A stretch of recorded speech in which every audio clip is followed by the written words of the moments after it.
الناس.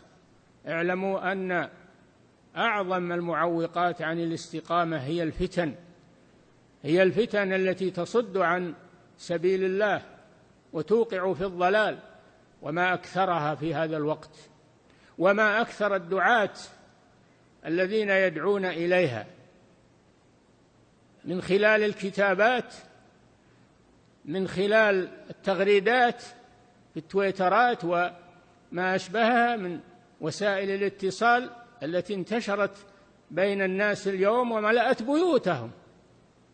ما أكثر ما ينحرف المنحرفون بسبب هذه الوسائل الخبيثة، فاحذروها يا عباد الله، احذروها، لا تنظروا فيها، لا تدخلوها بيوتكم، لا تتركوها مع أولادكم، لا تتركوها مع أولادكم مع زوجاتكم، فإنها هي التي تصد عن الدين وعن سبيل الله وتحرف عن الاستقامة وتوقع في الانحراف والضلال. ما أكثر من ضلوا وانحرفوا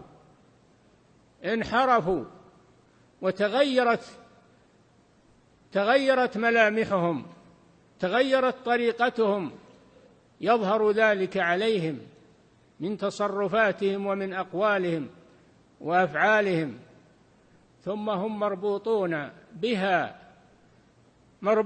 بها ليلا ونهارا. أعينهم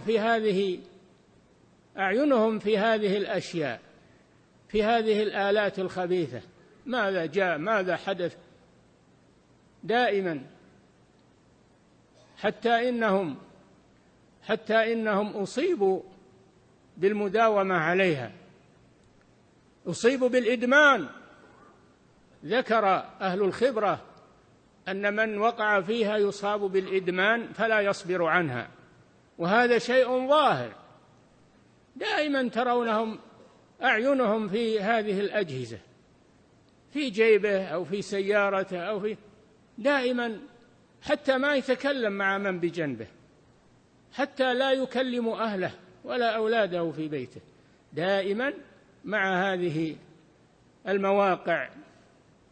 أخذت حتى إنه لا يصلي، ما يقوم للصلاة، يخاف يفوت شيء، حتى إنه لا ينام، يخاف يفوت شيء أو يعرض شيء، لأنه أصيب بالإدمان فلا يصبر عنها.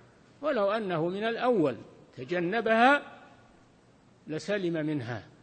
فاتقوا الله عباد الله، حافظوا على دينكم من هذه الصوارف وهذه الفتن